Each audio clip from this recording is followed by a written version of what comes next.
The conference hall echoed with laughter, and none of it was friendly. David Walsh kept his expression neutral while the alien representatives pointed at the holographic displays floating above the table. Each image showed a different Earth predator: lions, tigers, bears, wolves. To the humans in the room, these animals represented danger and respect. To the Galactic Council, they were apparently a joke. Commander Brell, a massive Korthan with 4 arms and scales like armor plating, waved dismissively at the prowling tiger. This is what you call an apex predator?" His voice boomed through the translation system. "My homeworld has scavengers more dangerous than this spotted kitten." Dr. Rebecca Hayes, standing beside David, felt her jaw tighten. She had spent 3 months preparing this presentation. Every predator, every hunting technique, every evolutionary advantage had been carefully documented.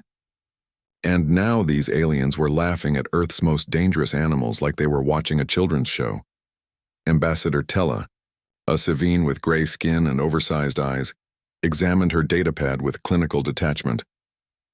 "The bite force is adequate, I suppose, but the maximum weight is only 300 kilograms. And they hunt in prides because they cannot take down prey alone?" She made a clicking sound that the translator rendered as disappointment. "Inefficient. What about the grizzly bear?" Rebecca said, trying to keep her voice steady. She triggered the next hologram. A massive brown bear reared up on its hind legs, roaring at an unseen threat. Hunter Prime Grath, representing the Vorn species, leaned forward.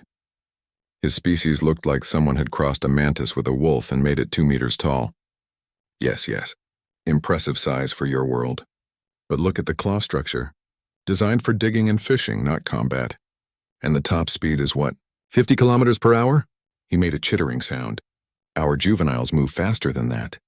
David had known this would be difficult. Humanity had only been part of the galactic community for 5 years. In that time, they had learned one universal truth. The galaxy respected strength, physical strength, raw predatory power, things that Earth's animals and humans themselves apparently lacked by galactic standards. "Perhaps you should show them the persistence hunting data," David suggested quietly. Rebecca nodded and pulled up a new file. The hologram changed to show a human hunter tracking an antelope across savanna grasslands. Hour after hour, the human followed, never stopping, never giving up. The antelope was faster, but it needed to rest. The human did not. Eventually, after a full day of pursuit, the exhausted antelope collapsed and the human claimed his prize. The room fell silent for a moment. Then Grath started laughing. It was a high-pitched clicking sound that made Rebecca's skin crawl. "Oh, this is your hunting technique. You chase something until it gets tired? This is not hunting. This is—" "What is the word?" "Jogging with a purpose." The other council members joined in the laughter. Even Ambassador Tella, normally so formal, showed what passed for a Savine smile. "Commander Walsh," Brell said, wiping at his eyes with one of his forehands. "I appreciate that you came all this way, truly. But the Hunter Corps is for species with proper predator instincts. Natural weapons, strength, speed, venom, something." He gestured at the holograms. "Your world has herbivores who could probably defeat these so-called predators. Your own species has no claws, no fangs, no armor. You are prey animals who learn to use tools. We have survived on Earth for hundreds of thousands of years," David said calmly. "Among all of those predators you find so amusing." "Yes, by hiding in caves and throwing rocks," Grath said. "Very impressive. Perhaps you should apply to the Galactic Mining Corps instead. I hear they need people who are good at hiding underground." More laughter. Rebecca felt her hands ball into fists. She wanted to argue, to show them the data on human endurance, human adaptability, human intelligence. But the numbers were clear. By every metric the galaxy used to measure predatory capability, humans ranked somewhere below average. They were not the fastest, not the strongest, not the best armed by nature. They were just stubborn. "The Hunter Corps maintains the safety of all galactic citizens," Ambassador Tella said, her tone shifting to something more official. "We track and contain dangerous xenobiological threats.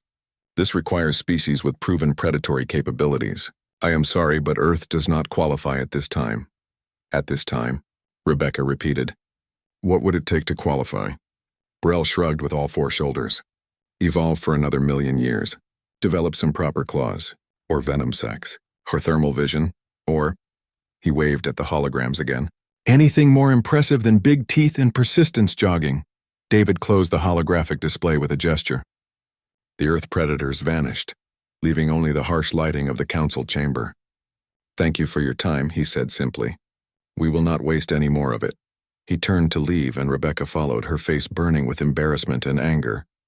Behind them, she could hear the council members already moving on to other business, dismissing humanity as easily as they had dismissed Earth's hunters. In the corridor outside, Rebecca finally let herself speak. That was humiliating. 3 months of work and they laughed at us like we were primitives showing them cave paintings.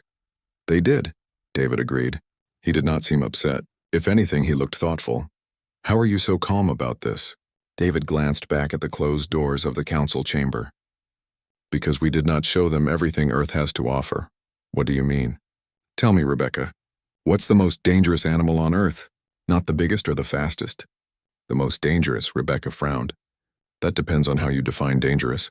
"Exactly," David smiled slightly. "We showed them lions and bears. We showed them what they expected to see. But Earth has taught humanity something that these aliens do not understand." "What's that?" "That survival is not about being the biggest predator in the ecosystem.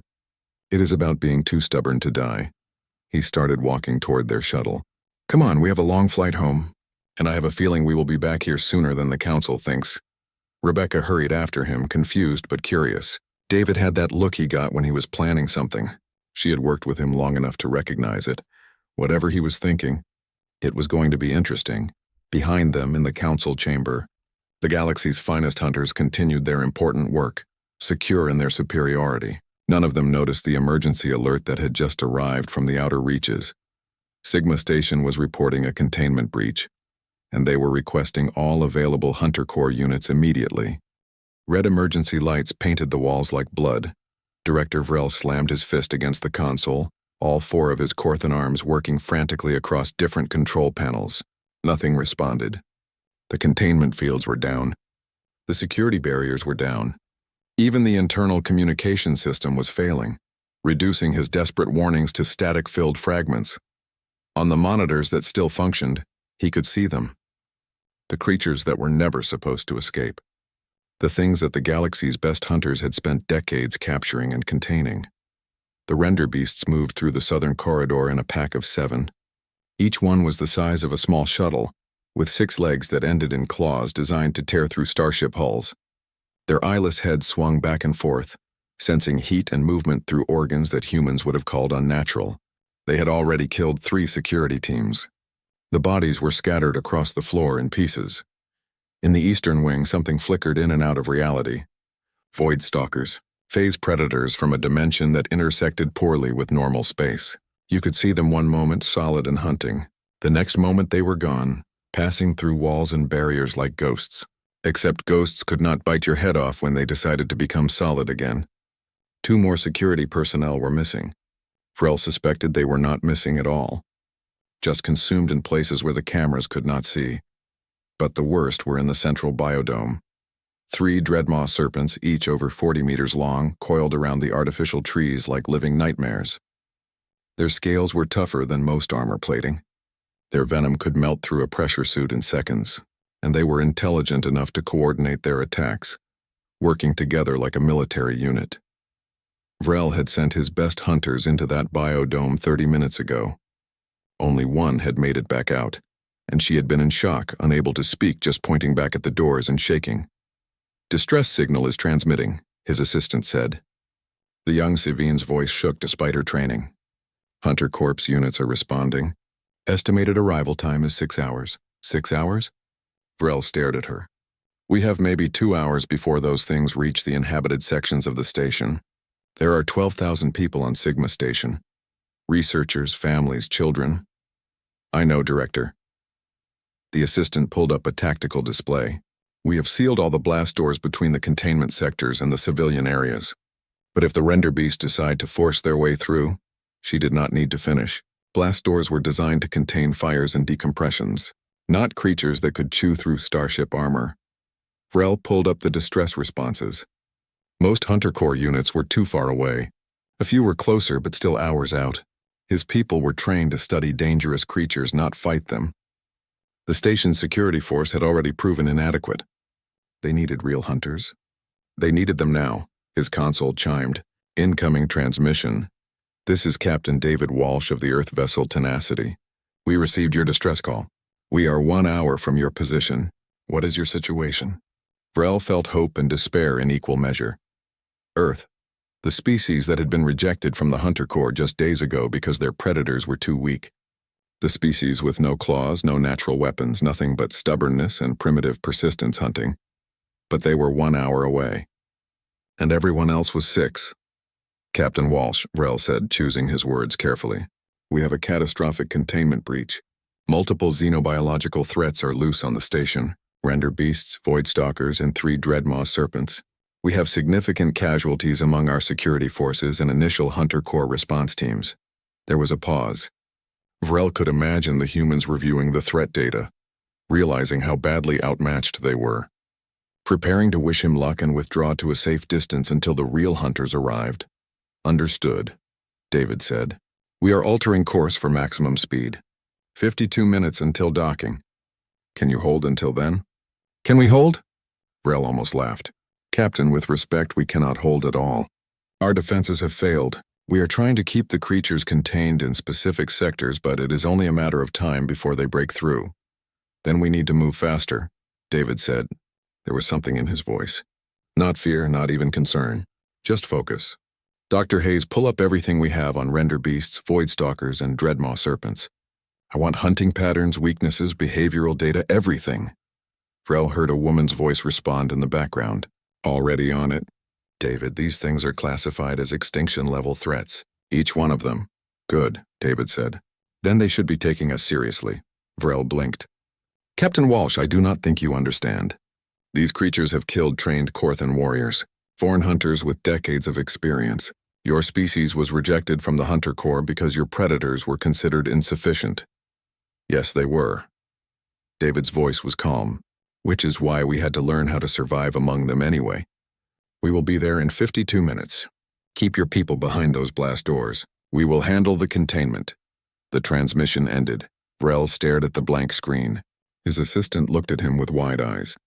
Director, the humans cannot possibly handle this. They are not equipped. They are not trained. They are not even physically capable. I know, Vrel said quietly. But what choice did they have? The Hunter Corps was 6 hours away. The creatures would break through in 2, and 12,000 lives hung in the balance.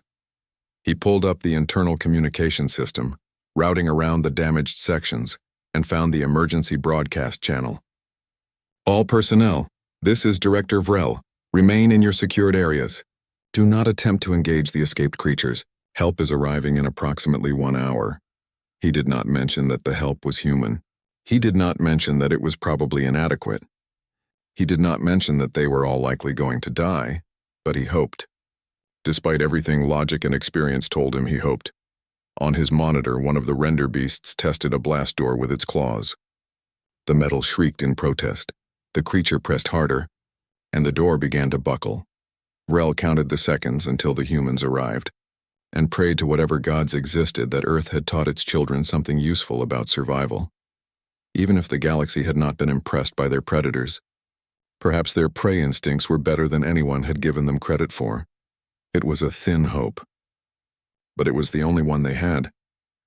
The tactical display showed red markers everywhere, and Rebecca traced them with her finger like she was counting tombstones. 19 dead, 32 injured, and those were just the casualties from the first hour of the breach. The numbers would get worse, much worse, unless someone figured out how to stop creatures that had been designed by evolution to be unstoppable. Around the briefing table, the 6 members of David's team watched her work. Lieutenant Harris sat with his arms crossed, his jaw tight. The others looked grim but ready. They were all volunteers. David had made that clear. This mission was suicide by any reasonable calculation. The render beasts hunt in packs, Rebecca said, pulling up a hologram of the creatures. They use thermal sensors to track prey and coordinate their attacks through pheromone signals. Traditional tactics involve heavy weapons and barriers. The Hunter Corps usually contains them by forcing them into smaller spaces where their size becomes a disadvantage. Except Sigma Station is not designed with containment in mind, David said. The corridors are wide enough for cargo haulers. Plenty of room for these things to maneuver. Right. Rebecca switched to the Void Stalkers. The hologram flickered, mimicking their phase-shifting nature. These are worse in some ways. They exist partially in normal space and partially in what researchers call void space. They can pass through solid matter when they shift fully into the void, but they have to materialize to attack. That is the vulnerability window. Less than 2 seconds, Harris snorted. Great. So we just have to have perfect reflexes and shoot at something that barely exists. Easy. Then there are the Dreadmaw serpents, Rebecca continued, ignoring the sarcasm. The hologram shifted to show a massive serpent coiled around a structure, 40 meters long, armored scales, acidic venom, intelligence estimated at dolphin level, possibly higher. They are ambush predators that can wait motionless for hours, and right now 3 of them are nesting in the central biodome. The team sat in silence, digesting the information. These were not creatures you fought. These were forces of nature that you avoided or died to. David stood up and walked to the hologram controls. Everything you just described is based on how the galaxy's best hunters approach these threats. High-powered weapons, heavy armor, overwhelming force. He looked at each team member in turn.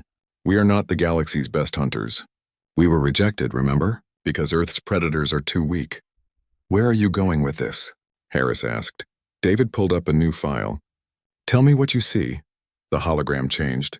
Instead of an alien monster, it showed a small, stocky animal with gray and black fur. It was digging furiously at the ground, dirt flying everywhere. The creature was maybe 60 centimeters long and looked almost comical compared to the nightmares they had just been reviewing. It looks like a badger, one of the team members said. Honeybadger, maybe? Correct, David said. Now watch this, the video continued. A pride of lions approached the Honeybadger. The small creature stopped digging, turned to face the lions, and made a sound that the recording could not quite capture.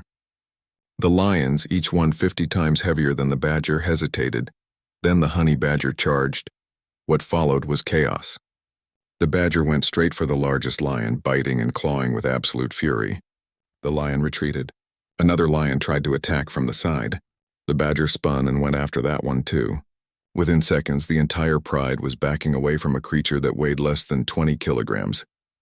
The video switched. The same Honeybadger raiding a beehive, ignoring hundreds of stings, fighting off a cobra, climbing a tree to steal eggs while the mother bird screamed at it, refusing to give up, refusing to back down, refusing to accept that it was small and weak and should have been prey for a dozen different predators. This, David said quietly, is Earth's most dangerous animal. Not because it is the biggest or the strongest, because it does not care. Rebecca stared at the hologram. She had seen Honeybadger footage before, of course. Every biologist had. They were famous for their fearlessness. But she had never connected it to what David was proposing. You want us to act like Honeybadgers, Harris said slowly, against creatures that could swallow us whole. I want us to stop thinking like prey, David said. The galaxy's hunters are trained to fight with overwhelming force. They are bigger than their targets, or they have better weapons, or they have numbers. But when they face something bigger than them, they fall back. They wait for support. They follow protocols designed around strength versus strength. He gestured at the frozen image of the Honeybadger facing down a lion. This animal survives because predators do not know what to do with it. It is not prey. It does not run. It does not hide. It attacks things 50 times its size because it learned something simple. If you make yourself enough of a problem, the other predator decides you are not worth the effort. These are not lions, Harris pointed out. These are creatures designed to kill. They do not get tired. They do not give up. They do not decide something is too much effort. Maybe not, David agreed, but they do respond to patterns. The render beasts coordinate through pheromones. The void stalkers hunt from the void because it is safe. The Dreadmaw serpents ambush because they are patient. All of these strategies work because their prey behaves predictably. Run, hide, fight defensively. And if we do not act like prey? Rebecca asked, beginning to understand. Then we become something they are not prepared for. David pulled up tactical maps of Sigma Station. Rebecca, you said the render beasts hunt in packs and use pheromone signals. What happens if we disrupt those signals? Their coordination breaks down. They would still be dangerous individually, but without pack tactics. She trailed off, thinking. They would be vulnerable to attacks from below. Their thermal sensors are oriented forward and up, not down. The Void Stalkers materialize to attack, another team member said, catching on. If we make the environment uncomfortable enough in normal space, they have to stay in the void longer. That limits their attack windows. And the serpents are ambush predators, Harris finished, which means they expect prey to come to them. If we go in loud and aggressive instead of trying to sneak around, we become the problem they do not know how to solve, David said. Welcome to Honeybadger Protocol. The room fell silent again, but this time it was different. This time they were not looking at impossible odds. They were looking at a chance. A small one. A crazy one, but a chance. Smoke filled the corridor, and somewhere in the distance something roared. David adjusted his helmet and checked his weapon for the third time. The maintenance access tunnel was barely wide enough for the team to move single file, but that was exactly why they had chosen it. The regular Hunter Corps units needed large entry points for their equipment and their size. Humans could squeeze through spaces designed for repair drones, being small had advantages. Pheromone disruptors are online, Rebecca reported through the communication system. Her voice was steady, but David could hear the tension underneath. I am reading 7 distinct render beast signatures in the next section. They know we are here. Good, David said. He meant it. The Honeybadger protocol only worked if the creatures were focused on them. Everyone remember the plan. Loud, aggressive, unpredictable. These things hunt prey that runs. We do not run. Harris checked his weapon and muttered something that sounded like a prayer. The other 4 team members spread out as much as the narrow tunnel allowed. They had weapons, yes, but compared to what the regular Hunter Corps carried, their equipment looked almost primitive. Shock batons, small caliber firearms, grenades filled with Rebecca's homemade compounds. Nothing that would normally stop a creature the size of a shuttle. They reached the end of the maintenance tunnel. Beyond was a cargo bay that had been converted into a temporary containment area. Now it was a hunting ground. David triggered the door release and threw a canister into the bay. It bounced twice and exploded in a flash of light and sound that would have stunned a human. For the render beasts who navigated primarily through thermal sensing, it was just annoying. But annoying was the point. The team burst through the door, weapons firing, making as much noise as possible. David saw the first render beast immediately. It was even bigger than the files had suggested, its 6 legs spread wide, its eyeless head swinging toward the sudden chaos. In a normal engagement, the team would have taken cover. Established firing positions. Coordinated careful shots at vulnerable points. Instead, David ran straight at the creature. The render beast reared back, confused. Prey did not charge, prey ran. This small thing making all this noise was moving toward it, not away. And its thermal sensors could not make sense of the signals. The human suit was pumping out heat signatures in random patterns, making it look like 6 different targets at once. David slid under the creature's body and fired upward. The vulnerable spot was where the armor plating was thinnest, right behind the joint of the front legs. His weapon was not powerful enough to kill, but it was powerful enough to hurt. The render beast howled and tried to stomp on him. David was already rolling away, still firing, still making noise. Behind him, Harris and 2 others were harassing a second render beast with the same tactic. Get close. Get underneath.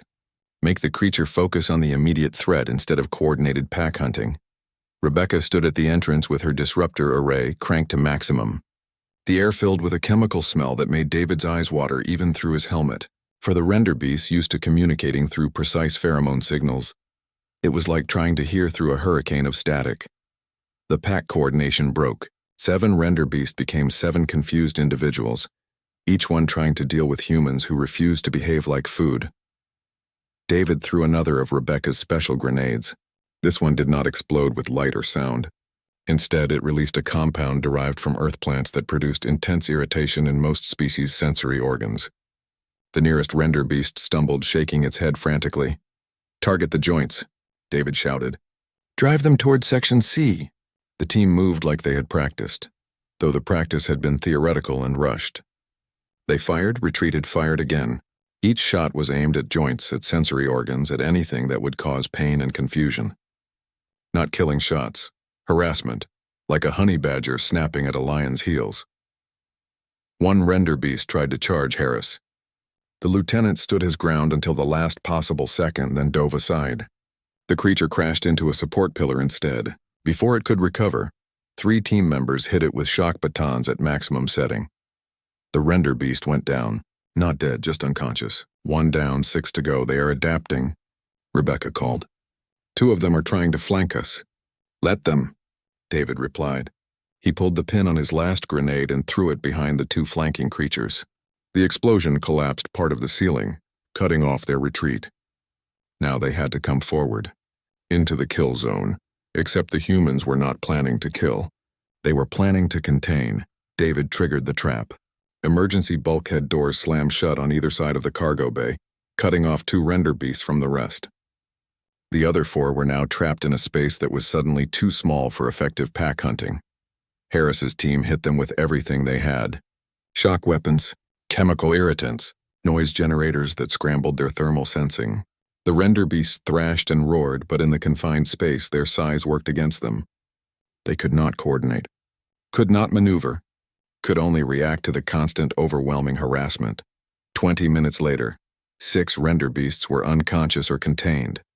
1 had managed to escape deeper into the station, but it was alone now, confused, separated from its pack. The team regrouped, breathing hard. Harris had a gash across his arm where one creature's claw had gotten too close. Another team member was limping, but they were alive. And they had just done something that should have been impossible. In the command center, Director Vrel watched the security footage with his mouth hanging open. Around him, other station personnel stared at their screens in disbelief. They are fighting 6 render beasts at once, his assistant whispered, and winning. Not fighting, Vrel corrected, his voice filled with something like awe. Harassing. Irritating. Making themselves such a problem that the beasts cannot think straight. He pulled up tactical data on the engagement. They are not using superior force. They are using psychology. Ambassador Tella appeared on his communication screen. She had been monitoring the human response from her ship. Director Vrel, what am I seeing? The humans are implementing unorthodox tactics, Vrel said. They are treating the render beasts like they are the prey species. That is madness. Yes, Vrel agreed. But it is working. On the screen, David's team was already moving toward the next sector, toward the Void Stalkers, the creatures that could phase through walls and materialize inside your body if you were not careful. David checked his equipment and opened the communication channel. Rebecca, is the environment modification ready? Primed and waiting, she confirmed. This is going to be unpleasant for everyone involved. Good, David said. Unpleasant is what we do best. Silence was a predator's weapon, and the biodome was full of it. David moved through artificial jungle undergrowth that had been planted to make the research creatures feel at home. Trees stretched upward toward the dome ceiling 3 stories above. Vines hung like curtains. The air was thick with humidity and the smell of earth. Somewhere in this carefully constructed ecosystem, 3 dreadmaw serpents waited. The team had split into 2 groups. David led 3 members along the eastern approach. Harris took the other 2 through the west. Both groups moved slowly, checking every shadow, every branch, every possible ambush point. I have thermal readings, Rebecca whispered through the communication system. She was monitoring from outside, the biodome, tracking what her sensors could penetrate. Multiple sources. Wait, those are not all serpents. Some of those heat signatures are too small. Eggs? David asked. No, wrong pattern. I think they are eating. David felt his stomach turn. The serpents had been loose for hours now. Plenty of time to hunt down anyone who had been trapped in the biodome during the initial breach. Focus on the mission, he said quietly. Not just to his team, but to himself. Emotion was useful for motivation, terrible for decision-making. Right now, they needed clear heads. He spotted the first serpent through a gap in the foliage. 40 meters of armored killing machine coiled around a massive tree. Its scales were dark green and black, perfect camouflage in the shadows. The head was resting on a lower branch, completely still. If David had not been looking directly at it, he would have walked right underneath. That was how ambush predators worked. Patience. Stillness. Let the prey come to you. Except David had no intention of behaving like prey. He raised his weapon and fired 3 shots directly at the serpent's head. The first 2 rounds bounced off the armored scales. The third hit the creature's eye and stuck there, not penetrating but delivering a dose of Rebecca's latest compound. It was based on capsaicin, the chemical that made peppers hot, except this version was concentrated to levels that would make a ghost pepper seem mild. The serpent's head snapped up, and it made a sound that was part hiss, part roar. Its entire body uncoiled from the tree in seconds. 40 meters of angry predator looking for whatever had dared to hurt it. "Contact!" David shouted. He did not run. He stood his ground, fired twice more at the creature's face, then triggered a smoke grenade that filled the immediate area with thick gray clouds. The serpent lunged forward, but smoke and chemical irritants confused its senses. It struck where David had been standing, fangs slamming into dirt instead of flesh. By the time it pulled back for another strike, David was already moving along the tree line, firing as he went, making sure the creature stayed focused on him. "West Team, what is your status?" David called while diving behind a fallen log as the serpent's tail whipped overhead. "We found the second one," Harris responded. His voice was strained. "It is bigger than the files indicated. Much bigger. Can you contain it?" "We are working on that." An explosion punctuated his words. "It does not seem to appreciate our attention." David rolled out from behind the log as the first serpent smashed it to splinters. The creature was fast for its size, striking and recoiling with the speed of a much smaller snake. But it was also frustrated. Every time it thought it had David pinned, he moved in an unexpected direction. When it tried to coil around him, he went under. When it struck from above, he was already at ground level. He was being a Honeybadger.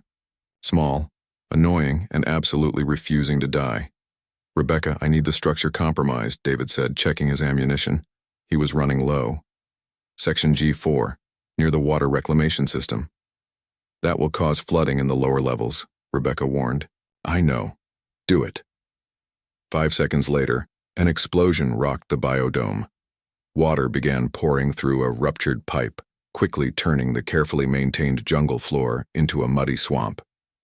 The first serpent hesitated, its thermal sensing disrupted by the sudden temperature change from the cold water. David used the distraction to get closer to the creature's vulnerable point. The armor plating was almost perfect, but nothing was truly invincible. Where the head met the body, there was a gap. Small, well protected by the serpent's natural movements. But there, he armed his last shaped charge, the kind used for breaching bulkheads, and waited for his moment. The serpent struck again. David ducked under the attack and ran along the creature's body, using its own scales as handholds. The serpent thrashed, trying to shake him off, but David held on, climbing even as the world spun around him. He reached the gap behind the head plates and slammed the charge into place. Then he jumped. The fall was 3 meters onto muddy ground that had been solid jungle floor minutes before. David hit hard, rolled, and covered his head. The shaped charge detonated. It was not powerful enough to kill a dreadmaw serpent outright, but it was enough to sever the nerve cluster that controlled the front third of the body. The serpent's head went limp, even as the rest of its body continued to thrash. "First one is down," David called. "Harris, status. Engaging. We have it cornered in the meditation garden." Harris's voice was interrupted by what sounded like ceramic shattering. "It is not happy about being cornered. Third serpent is moving." Rebecca's voice was urgent. "It is heading toward Harris's position. It knows you are separated." David pushed himself up, every muscle screaming in protest. The serpents were intelligent. They had been waiting for the humans to split up. Now they were trying to overwhelm half the team with superior numbers. He started running toward Harris's position, reloading as he moved. Around him, the biodome was a disaster zone. Trees were smashed. Water was still flooding from the broken pipe. Smoke and chemical compounds made the air almost unbreathable, and somewhere ahead his team was about to face 2 dreadmaw serpents at once. David activated his communication system to full broadcast. "All teams converge on the meditation garden. This is it. We either end this now or we do not end it at all." He crashed through the undergrowth and emerged into the open space where station personnel had once come to relax and meditate.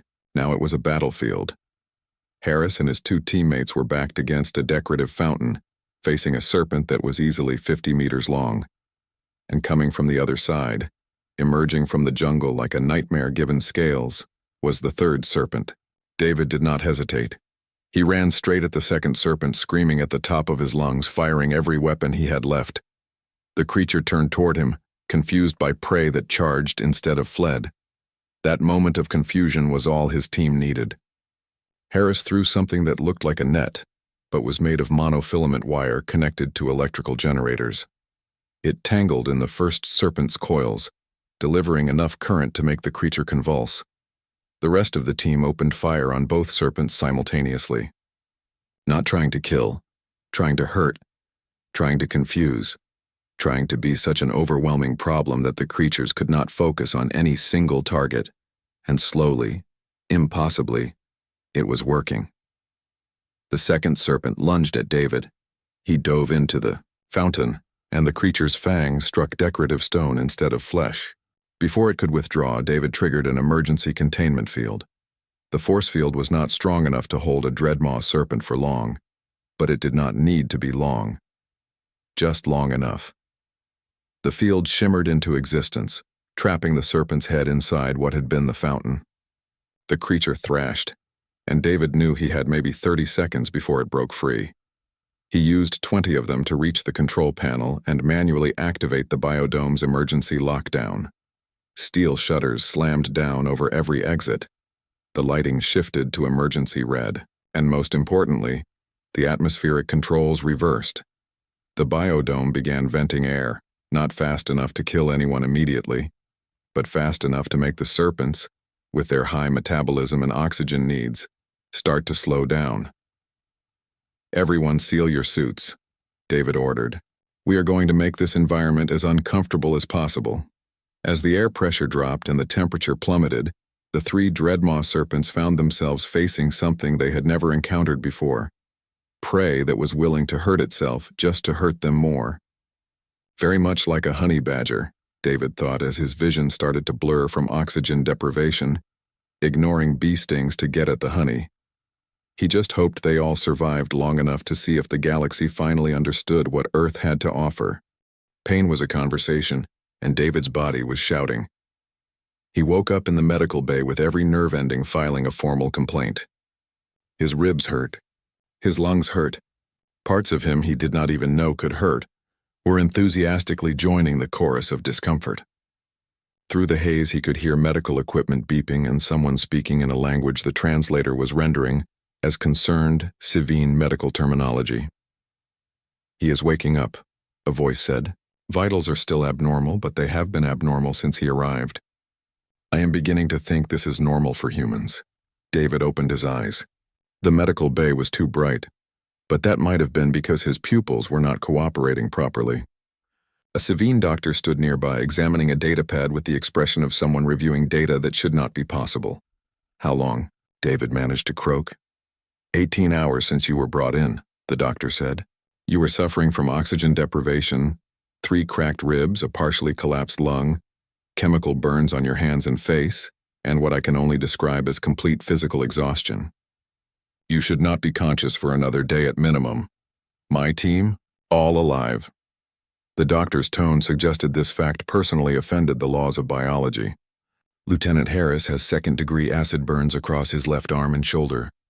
He was conscious and trying to help treat the others within 6 hours. I had to sedate him. Twice. The others have various injuries ranging from broken bones to concussions. None of them are taking recovery seriously."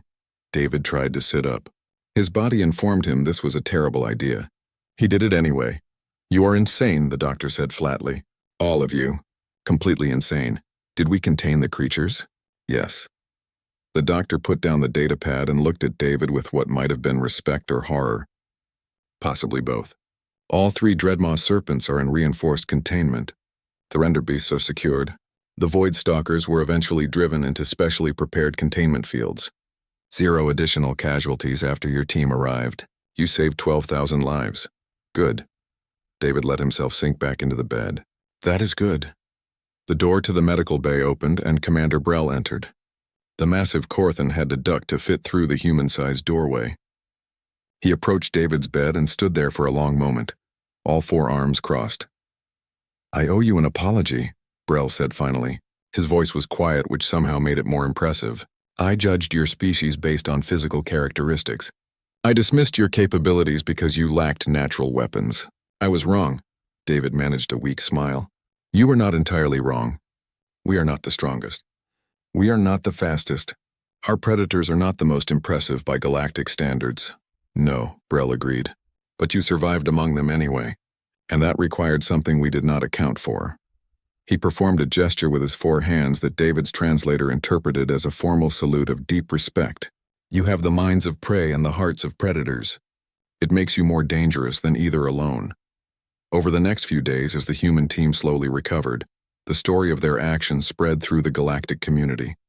Ambassador Tella had compiled a detailed report that included sensor data, security footage, and tactical analysis.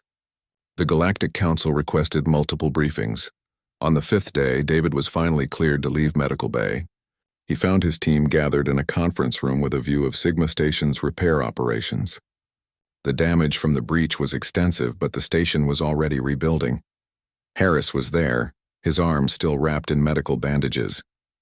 Rebecca sat with her datapad, probably already writing research papers about everything they had learned. The others looked tired but pleased with themselves. "The council wants to see us," Rebecca said when David entered. "Official meeting in 2 hours. Another rejection?"